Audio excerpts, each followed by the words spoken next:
Take 3, because why not? Hello and welcome. I am the Suit&Tie Dip&ChewGuy, and this is the number 5 review of group number 10, Dry Snuff. For those that are new, all groupings, all dry snuff is on one playlist, and that playlist is nasal dry snuff. So, we will be taking a look at this guy. This is Prince's Special by Freiberg and Traer. All right, it is in a 5-gram tap tin. Coin, I call this particular version of the tap tin. So we will be taking this over to the desk to take a closer look at it. This is a spin-off, and I didn't realize that when I was clicking on it, of another product they have, which is Prince's. The Prince's is a higher moisture, not a medium grind, let's say. Okay, it's not real fine, and the moisture level is up.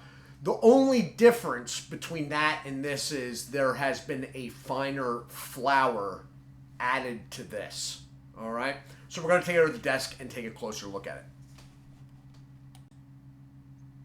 Okay, and here we are. Okay, so as you can see, it is a sticker on a tin lid, which is on a black plastic can. There is a plastic seal to it, which is basically absolutely necessary because, as you can see, these always have product come out. If you get one that has product come out, that's the norm. That's how these things are. As far as the sticker, you will notice that this is made by Wilsons of Sharrow. That is because, and I'm not exactly sure how long ago, Freiberg and Traer went out of business. They were in Haymarket in London. Rent went up, and it started a cascading financial event for them, and they went out. They were bought up by a large tobacco wholesaler. Their recipes were, let me put it that way. And everybody thought they were done. That was the end of that. And by luck, if you want to call it that, Wilsons of Sharrow bought those recipes, managed to buy them, which is probably a feat within itself, and restarted this brand. Okay, so as far as these coins go, it's a black plastic with metal tin. Basically, the bottom part here, which is the black plastic, goes all the way up to the top, and this tinish top goes all the way down to the bottom. All right, tops got texture. This has texture for turning. You have a hole in the metal top. You basically turn it until it lines up with the hole in the black bottom. All right? These little dimples that you're seeing, they're just to keep it on track. All right? On the back, you have another warning label and a lot number. I do not know what the lot number means, and I am in no way concerned about it. So let's open it up. There's a tear mark on this. It is marked in blue. Now, these products come in these 5-gram taps. They also come in a screw-down lid. I believe they're screw-down lid. 20-gram. They also come in the old, tall, like almost tubular packaging that they came in Lord knows when. Mind you, this brand, Freiberg and Traer, was probably started in the mid-1700s. So, anyway, this is the saran wrap. And we are going to line up the holes. Turn the bottom. As you can see, there is some product. That's the channel there in the middle that these dimples are holding in place. And there's the hole. Okay? And I am just noticing now, and I don't know if they meant to do that. Maybe they did. I've never noticed that before.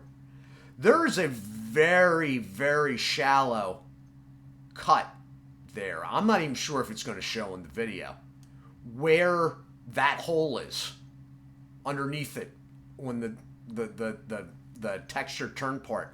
So you could figure out where it was. I've never noticed that on any other product, but that is pretty smooth cut. That's got to be there on purpose. It's dead line too. That's interesting. I have never noticed that, and Lord knows I've done enough of these now. So, okay, so we're going to knock some out here. Okay, so we're going to knock some out here. No, okay, and there you go. And if that's looking ridiculously dark to you, that's because this stuff is ridiculously dark. In fact, I'm going to have to get this farther down.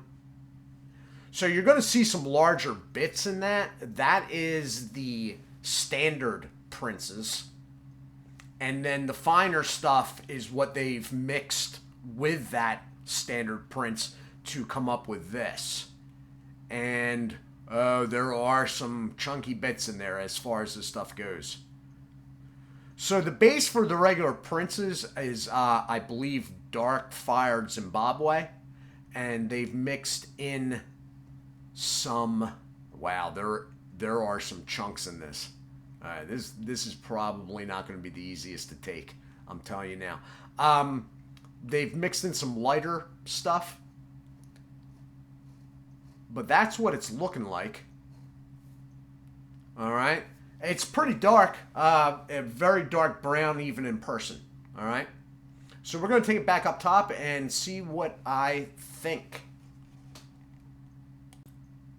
And we're back. Okay, so it's sort of hard to get what the scenting is on this, like even looking it up. And I did look this one up because I was like, you know what? This is one of those melanges, and I'm not going to be able to pick it up. I'm just not skilled enough, and I'm okay saying that. So I looked it up, and nobody else really can put a finger on it either. That was the takeaway. They talk about it, being, an add-on of the princes, and they talk about the grinds, which grind is more correct than cut. I say cut because the majority of you are dippers, and you get what I'm saying. But as far as scenting and flavor goes, that little dip there, that must be to mark where the hole is. So I'm just going to dump some out here. I'm just going to dump some out here. I know how to... Come on. Yeah, see, this is why I stick away from them. The recipes for this stuff, from this brand that is now made by Wilson & Sharrow, are very old. Like, very old. And that far back had a certain, this brand was known for a certain, it's very perfumey, all right? It's Regency. I mean, this, well, not the special, but the regular Princess, that recipe could be 250 years old. Quite possibly. And whatever people were into that far back, I'm not a big fan of today. And I usually can't place what's being worked into it. I can smell this stuff right now. And it sort of smells like rose, to tell you the truth. So here we go. We're going to just...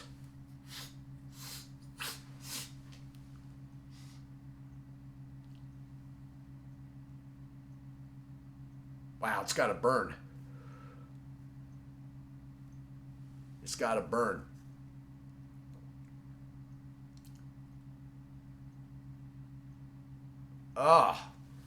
Now, I'm going to...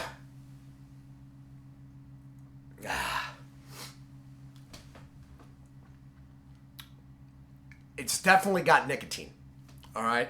However, I'm not sure if the burn is just because of that. It could be those larger bits as well. I'm going to say this is not a beginner's deal.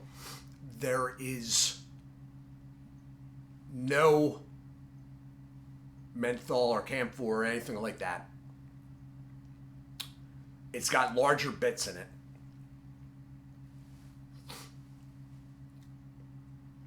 And scent-wise, as I sort of thought, which is why I was saying it, I can't really place it.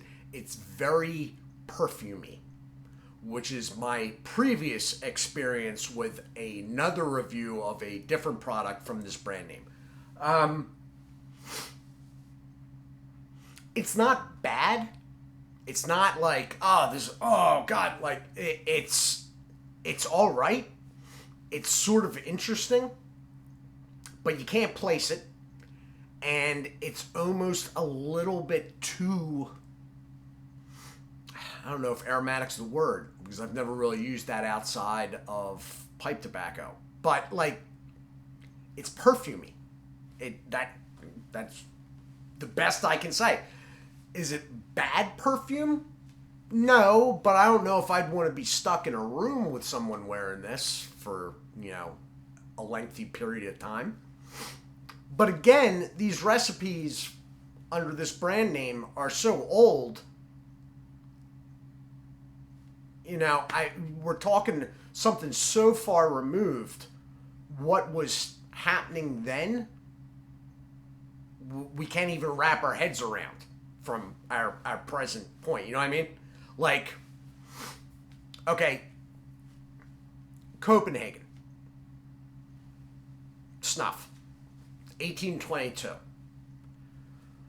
Okay, it's a bit of a stretch, but it vibes with the salty aspect, this, that, and the next thing. This could be another 70 years before that. And then you're into an area like, okay, well, maybe they were making it overly perfumey because that was hip then, or that was the thing, or maybe it made it more palatable to people. Like, you don't know. It's just too far back.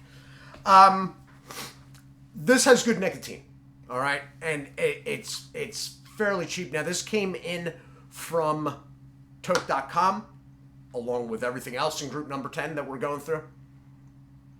I am not affiliated with them. I am happy with their service. And the only thing I could say that was like, it's a couple extra days shipping longer than something from Mr. Snuff. Mr. Snuff is in the United Kingdom. This is coming from Germany. This one in particular, look, this is one of those deals. If you're familiar with the brand, you either like it or you don't.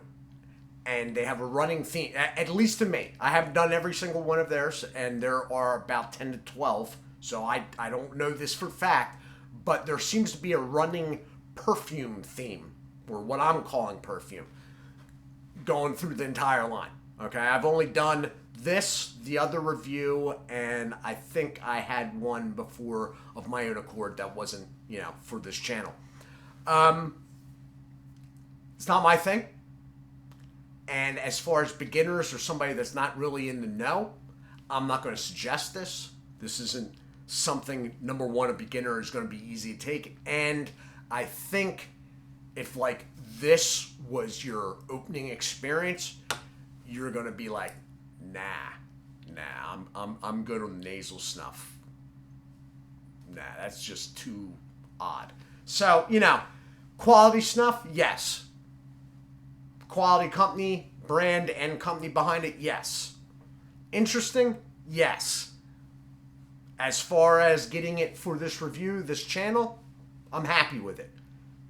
Personal use, no. And I have been using snuff more as of late, a lot more actually. And as a suggestion, if you're a beginner, no. If you're familiar with snuff, maybe. If you're familiar with the brand and like other stuff from the brand, yeah. I mean, it's going to be the same quality and all of that as your other experiences. So, that is my take. I am the Suit&Tie Dip&ChewGuy. I do hope you all are well. As always, do take care of yourselves, and God bless.